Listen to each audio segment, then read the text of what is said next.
बिस्मिल्लाहिर्रहमानिर्रहीम। अस्सलाम वालेकुम। Welcome to my YouTube channel. आज मैं बहुत ही टेस्टी प्याज के पकोड़े तैयार कर रही हूँ। ये बहुत सिंपल रेसिपी है और अगर आपको मेरी रेसिपी अच्छी लगती है तो मेरे चैनल को सब्सक्राइब करें और बेल आइकॉन का बटन प्रेस करना मत भूलें, क्योंकि इससे मेरी आने वाली हर नई वीडियो पहले आप तक पहुँचेगी। प्याज के पकोड़े तैयार करने के लिए हमें जिन चीज़ों की ज़रूरत होगी: नमक 1 टीस्पून या हस्बे जायका, कुटी लाल मिर्च चाहिए ½ टीस्पून, लाल मिर्च का पाउडर चाहिए 1 टीस्पून, लाल मिर्च का पाउडर और कुटी लाल मिर्च आप अपने हिसाब से कम या ज़्यादा रख सकते हैं। धनिया चाहिए 1 टीस्पून और इसे दरदरा सा पीस लेना है। हल्दी पाउडर चाहिए 1/3 टीस्पून, गरम मसाला पाउडर चाहिए ½ टीस्पून, लहसुन और अदरक का पेस्ट चाहिए 1 टीस्पून, 3 अदद हरी मिर्चें चाहिए और उन्हें बारीक बारीक काट लेना है। और धनिया चाहिए, फ्रेश धनिया चाहिए 3 टेबलस्पून कटा हुआ। मीडियम साइज़ के 3 अदद प्याज चाहिए और उन्हें इस तरह रिंग्स में काट लेना है। और बेसन चाहिए 1 कप। अब अलग बाउल में इस तरह बेसन डाल देना है और इसमें थोड़ा सा पानी डालकर इस तरह मिक्स कर लेना है।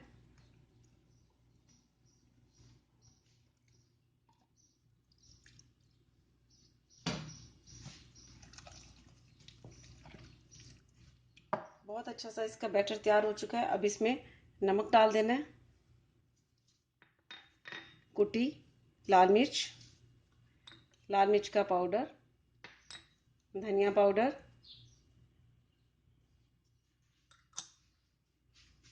हल्दी पाउडर, गरम मसाला पाउडर, कटी हुई हरी मिर्च, हरा धनिया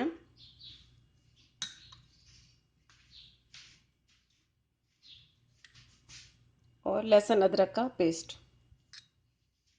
अब इन सारी चीज़ों को दोबारा से मिक्स कर लेना है।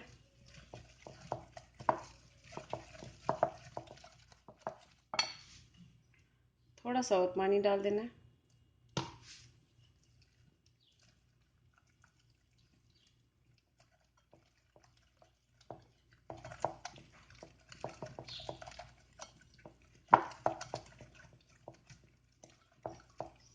ये पकौड़ों के लिए ये जो बैटर मैंने तैयार किया है ना तो बहुत पतला है और ना ही बहुत गाढ़ा है।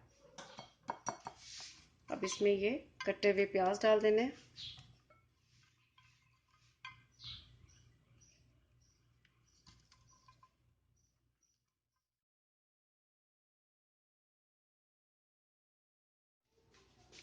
ये रिंग्स को मैंने सारा मसाला अच्छी तरह लगा लिया है। अब इन्हें फ्राई कर लेना है। फ्लेम पर पैन रखना है और उसमें ऑयल डाल देना है पकौड़ों को फ्राई करने के लिए। और ऑयल गर्म होने पर इस तरह ये डालते जाना है। इस तरह एक एक करके डालना है।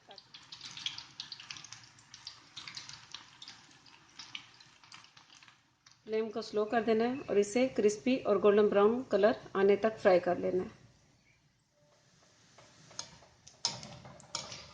ये फ्राई हो चुके हैं, अब इन्हें निकाल लेना है। बहुत ही खूबसूरत सा क्रिस्पी और गोल्डन ब्राउन कलर आ चुका है। अब एक प्लेट में पेपर रख लेना है और उसमें इस तरह डालना है और इसी तरह बाकी के भी फ्राई कर लेने हैं। बहुत ही क्रिस्पी और बहुत ही टेस्टी प्याज के रिंग्स काट कर मैंने जो पकोड़े तैयार किए हैं ये बहुत टेस्टी तैयार हुए हैं। आप ज़रूर ट्राई कीजिएगा और इसका फीडबैक मुझे ज़रूर दीजिएगा। इसके साथ ही अल्लाह हाफिज़।